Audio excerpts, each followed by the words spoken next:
இப்போது தமிழ்நாட்டில் நடந்து கொண்டிருக்கிற சூழ்நிலைகளை பார்க்கும்போது ஊழியர்களுக்குள்ள ஒரு கலக்கம், ஒரு வேதனை, ஒரு பயம்.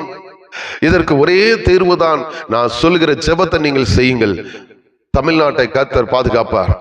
பெரிய பெரிய ஊழியர்கள் செய்த தவறுதான் இதற்கு காரணம். தவறான முடிவு எடுத்ததுனால் தான் இதற்கு காரணம். அந்த தரிசனத்தில் கண்டு இரு கட்சிகளுக்கு யுத்தம் நடக்கிறது. இந்த உலக மனிதர்களுக்கு ஆவிக்குரிய யுத்தம் தெரியாது. ஆவிலே என்ன நடக்கிறது, வான மண்டலத்தில் என்ன நடக்கிறது என்பது தெரியாது. நாட்டில் நல்லாட்சி அமைய வேண்டும் என்றால் கிறிஸ்தவர்களாகிய நீங்கள் தெளிந்த புத்தியோடு தான் ஜெபிக்க வேண்டும். நம்முடைய விருப்பத்திற்கேற்ற ராஜாவை வேண்டும் என்று கேட்கக்கூடாது. இஸ்ரேல் ஜனங்கள் கேட்டுதான் அது சீர்கெட்டு போனது அந்த ராஜ்யம். பிதாவே, உம்முடைய சித்தத்தை செய்கிற ராஜாவை எங்கள் தமிழ்நாட்டுக்கு ஏற்படுத்தும்.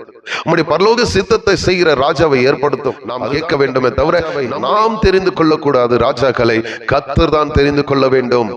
தேவ சித்தத்தை அறியாமல் செய்த தவறுதலினால இப்போ தமிழ்நாட்டில குழப்பங்கள்.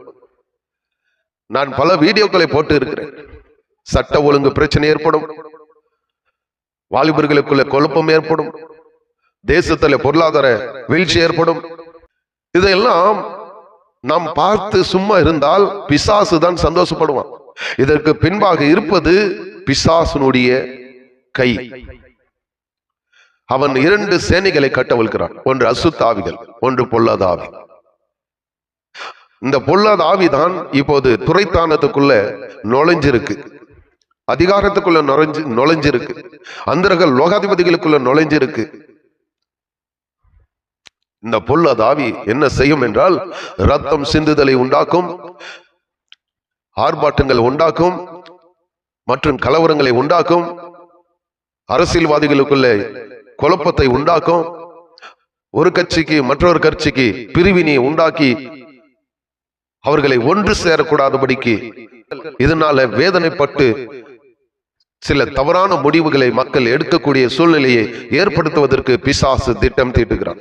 இந்த பிசாசனுடைய திட்டத்தை முறியடிக்க வேண்டும் என்றால் இப்பொழுது தேவ பிள்ளைகள், ஆண்டவரே, நாங்கள் தவறான முடிவு எடுத்து விட்டோம், உங்கள் தீர்மானத்தின்படி அல்ல, எங்களுடைய தீர்மானத்தின்படி நாங்கள் முடிவு எடுத்து விட்டோம், எங்களை மன்னிப்பீராக.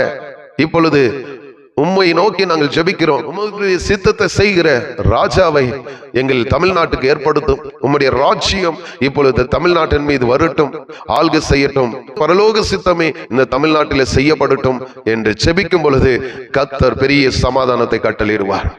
பிசாசனுடைய கிரிகளை நாம் அழிக்கும்படிக்கு தான் தேவன் நமக்கு அதிகாரம் கொடுத்திருக்கிறார். பிசாசனுடைய கிரிகளை அழிக்கும்படிக்கு தேவகுமாரன் வெளிப்பட்டார். அப்ப பிசாசன் மீது தான் முதலாவது நமக்கு அதிகாரம் கொடுத்திருக்கிறார் தேவன். என் நாமத்தினால பிசாசுகளை துரத்துங்கள். என் பிசாசன் மீது அதிகாரம் கொடுத்தார் என்றால் தேசத்தையும் குடும்பத்தையும் மாநிலங்களையும் அரசியல்வாதிகளையும் மக்களையும் குழப்புவது பிசாசு.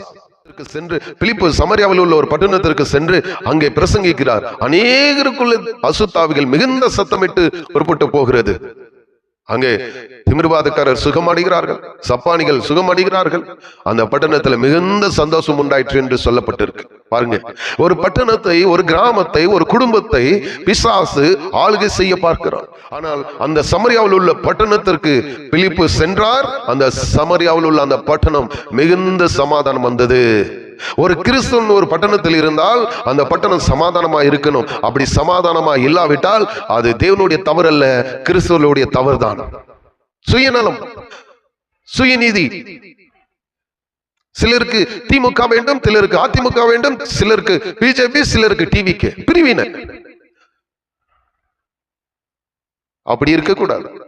கிறிஸ்தவர்களாகிய நாம் தேவனே உம்முடைய சித்தத்தை செய்கிற ராஜாவை தாரும் என்றுதான் கேட்க வேண்டுமே தவிர ஒரு குறிப்பிட்ட ஒரு கட்சியை வைத்து நாம் ஜெபிக்க கூடாது. இருந்தாலும் அது அதிமுகவா, திமுகவா, டிவிக்கவா, இல்ல மற்ற கட்சிகளாக பேரே சொல்லக்கூடாது. பொதுவாக நாம் ஜெபிக்கணும். ஆண்டவரே, உம்முடைய சித்தத்தை செய்கிற ராஜாவை எங்கள் தமிழ்நாட்டுக்கு தாரும், உம்முடைய சித்தத்தை செய்யக்கூடிய அதிகாரிகளை, தலைவர்களை ஏற்படுத்தும் என்று சொல்லும் போது அதை கர்த்தர் செய்வார்.